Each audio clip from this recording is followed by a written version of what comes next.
गुजरात में 17 नवा तालुका उमेराया। नवा 17 तालुकाओनी रचनानी राज्य मंत्रीमंडळनी मंजूरी। राज्यना तालुकाओनी संख्या हवे 265 थशे। राज्यमां हाल 252 तालुका अस्तित्वमां। केबिनेट बेठकमां नवा तालुकाने मंजूरी मळी। 2013 पछी प्रथमवार जिल्ला तालुकाओनी संख्यामां मोटो फेरफार। मुख्यमंत्री ग्रामोत्थान योजनानो लाभ मळता नवा बननारा तालुका मथकोनो शहेरी ढबे विकास थई शकशे। प्रवक्ता मंत्री ऋषिकेश पटेले કહ્યું 2047 માટે આ નવા તાલુકાઓની રચના મહત્વપૂર્ણ બનશે।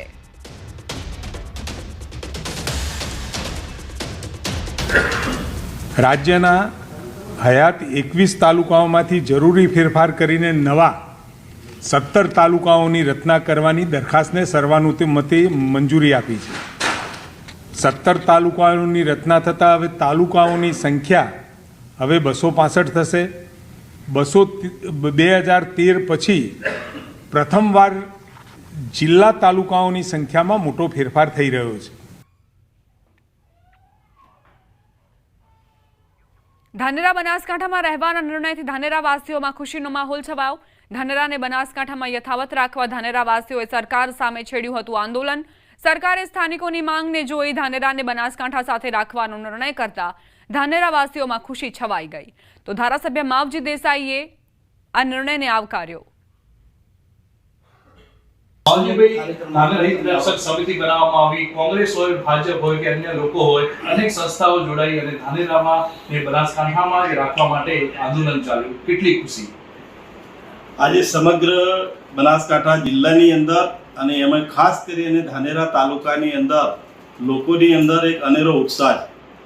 જ્યારે આજે મુખ્યમંત્રી શ્રી ગુજરાત સરકારે આની જાહેરાત કરી કે ધાનેરા તાલુકાને પુનઃ વિચારણા કરી અને લોકોની જે લાગણી હતી એ લાગણીને માન આપી અને વાચા આપી અને પ્રજાને જે અત્યાર સુધીમાં રાજાઓ પ્રજાની વાતને વાચા આપતા હતા એ જ પ્રકારને આપણા મૃદુ અને મક્કમ એવા મુખ્યમંત્રી શ્રી ભૂપેન્દ્રભાઈ પટેલ સાહેબે જ્યારે ધાનેરાની પ્રજાની વાત સાંભળી અને ધાનેરા તાલુકાને બનાસકાંઠાની અંદર રાખવાનો જે નિર્ણય કર્યો છે એ બદલ આજે હું હૃદયપૂર્વક મુખ્યમંત્રી સાહેબ અને ગુજરાત સરકારનો ખૂબ ખૂબ હૃદયપૂર્વક આભાર માનું છું।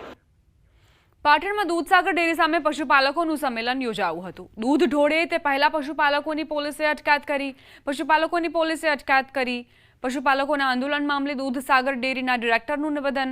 તેમણે ડેરીને બદનામ કરવાનો આરોપ લગાવ્યો। સાથે જ ભાડુતી માણસો બોલાવી સંમેલન યોજાતું હોવાનો પણ આરોપ મૂક્યો। આટલો સમય આ લોકોને ભ્રષ્ટાચાર કે કંઈ કશું દેખાતું નહોતું।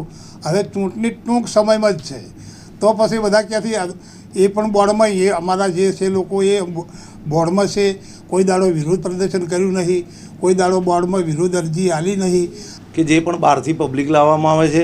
કોઈ ડેરીનો અમારો પ્રમુખ મંત્રી યા તો અમારા કોઈ સરકારી આગેવાને સહકારના પણ તેઓ નહોતા અને ભાડુતી માણસો દર વખત મિટિંગમાં આવું હારી જે પહેલાં બનેલું છે। આજે પણ જે માણસો આવ્યા છે એ બધા ભાડુતી જ છે। અમારા ગામડામાંથી કોઈ પશુપાલક નથી આવ્યો, કોઈ કારોબારીના મંત્રી કે ડેરીના મંત્રી કોઈ આવ્યું નથી।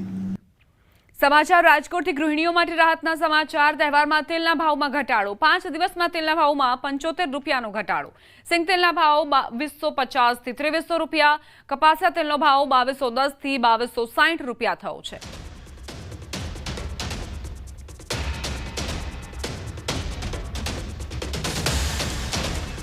તહેવાર પહેલા ગૃહિણીઓ માટે આનંદના સમાચાર સામે આવ્યા છે। ખાદ્ય તેલમાં 5 દિવસમાં 75 રૂપિયા ઘટ્યા। સિંગ તેલના ડબ્બાનો ભાવ 2250 થી 2300 વચ્ચે વેચાઈ રહ્યો છે।